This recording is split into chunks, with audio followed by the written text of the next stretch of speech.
Hello hi friends, welcome back to my YouTube channel కృషి Geethu vlogs. ఇవాళ నా special curry ఏంటో మీరు కూడా చూసేయండి. ఆ కర్రీ పేరేంటంటేనండి దోసకాయ పెసలు మసాలా కర్రీ అండి.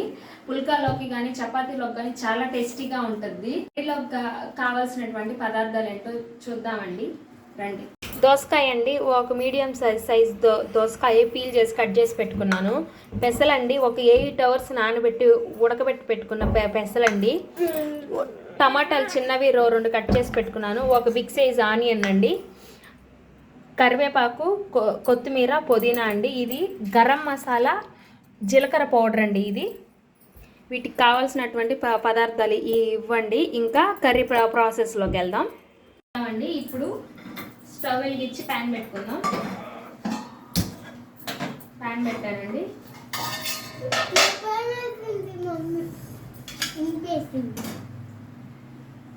1.5 టీ స్పూన్ ఆయిల్ వేస్తున్నానండి.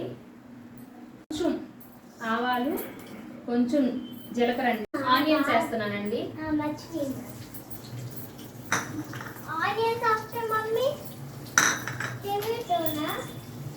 ఇప్పుడు కరివేపాకు వేస్తున్నానండి.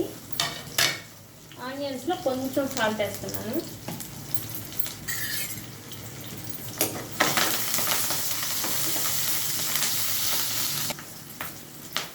ఇప్పుడు టమాటాలు వేస్తున్నానండి. చిన్న సైజు టమాటాలు అండి 2 తీసుకున్నాను నేను.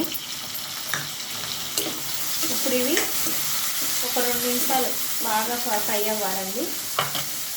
మూత పెట్టుకుంటున్నాను. ఒక 2 minutes ఫ్రై అయితే చాలండి. ఇప్పుడు ఇవి చూద్దామండి. ఫ్రై అయ్యాయండి ఆనియన్స్, టమాటాలు. ఇప్పుడు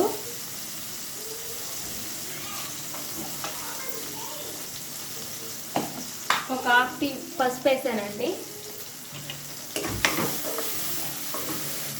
ఇప్పుడు దోసకాయలు వేస్తున్నానండి. ఒక మీడియం సైజ్ దోసకాయ అండి అది.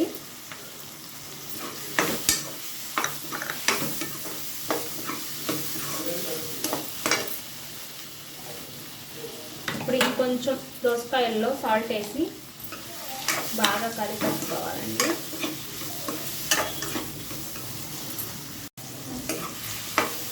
ఇప్పుడు ఇందులో 1 కప్పు వాటర్ పోస్తున్నానండి. దోసకాయలు ఉడకబెట్టేదానికి 1 కప్పు చాలండి. ఎందుకంటే మనం ఆల్రెడీ పెసలన్నీ ఉడకబెట్టున్నాం కాబట్టి.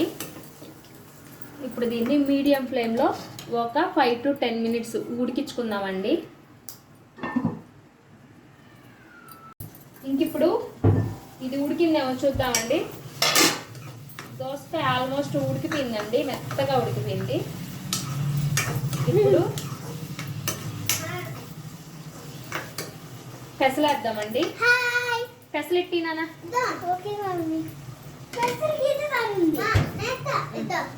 థ్యాంక్ యూ నాన్న. ఇప్పుడు పెసలు వేస్తున్నానండి. పెసలు వేసాం కదండి, బాగా కలిపెడుతున్నానండి.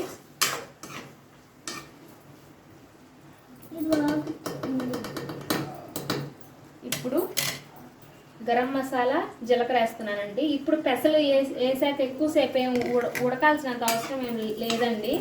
ఇప్పుడు ఇవి బాగా కలిపెట్టాక 1 కప్ ఆఫ్ వాటర్ పోస్తున్నానండి. ఎందుకంటే కొంచెం గ్రేవీ కోసం అండి.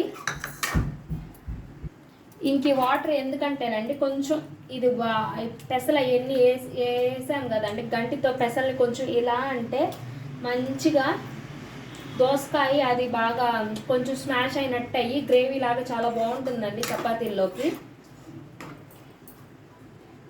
ఇప్పుడు దీంట్లోకి సరిపోయినంత కారం వేద్దామండి.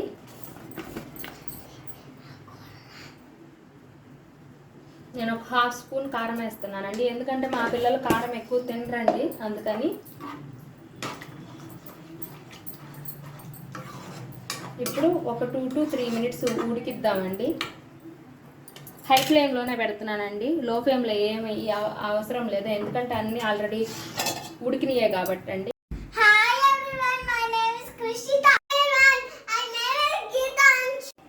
2 minutes అయిందండి. ఇంక 2 minutes లోపల మా పిల్లలు వాళ్ళ పేర్లు, హాయిలు మీ అందరికి అన్నీ చెప్పేశారండి. ఇది బాగా ఉడికింది. ఇప్పుడు గెంటితో మంచిగా స్మాష్ చేస్తున్నానండి. కొంచెం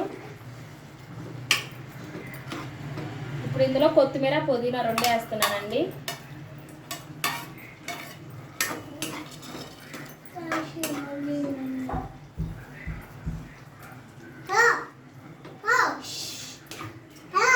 మావాడు ఇంకా మీకు హలో హాయ్ అని అంటానే ఉన్నాడండి. వీళ్ళిద్దరిని చూపిస్తాయా ఒక నిమిషం.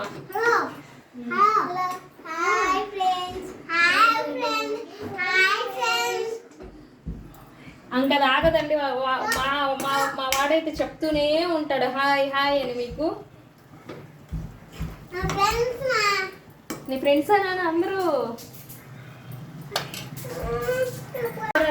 రెడీ అయిపోయిందండి. ఇప్పుడు ఇంకా సర్వ్ చేసుకుందామండి.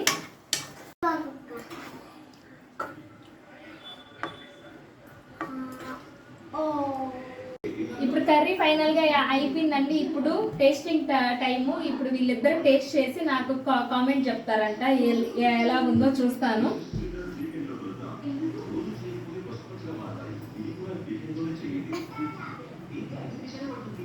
ఎలా ఉన్నానా? సూపర్. ఎలా ఉంది ఖుషి? సూపర్. కర్రీ వీళ్ళిద్దరికి నచ్చేసిందంట. అమ్మయ్య ఇంకా నేను అమ్మ వాళ్ళ డాడీకి కూడా చెప్తున్నారండి కర్రీ బాగుందని. ఇంకా నా కర్రీ కూడా మీరు ట్రై చేసి టేస్ట్ చేసి కర్రీ మీకు ఎలా వచ్చిందో కామెంట్ చేయండి friends. Please do like, share and subscribe my YouTube channel friends. Bye.